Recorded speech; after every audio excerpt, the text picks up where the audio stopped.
जेकर खातिर भगवान बन के अइले सीताराम।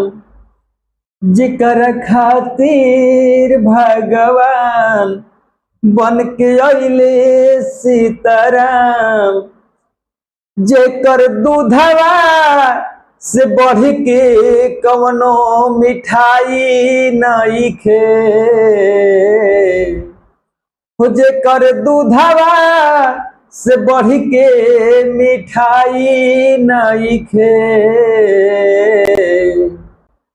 बाटे उ अभागा जेकर माई नइखे। बाटे उ अभागा जेकर माई नइखे। जेकर खातिर भगवान बन के अइले सीताराम। जेकर दूधवा से बढ़ के मिठाई नइखे।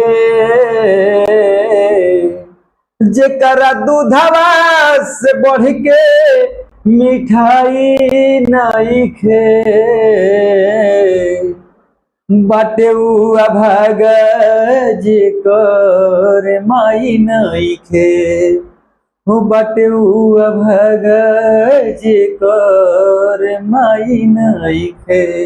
नमस्कार, प्रणाम। अच्छा लगल होके तो लाइक कमेंट शेयर करी जा। आई चैनल के सब्सक्राइब करी जा। अगर फेसबुक पर देखा नहीं जा तो हमारे फेसबुक पे फॉलो करी जा। जय हिंद, जय भारत।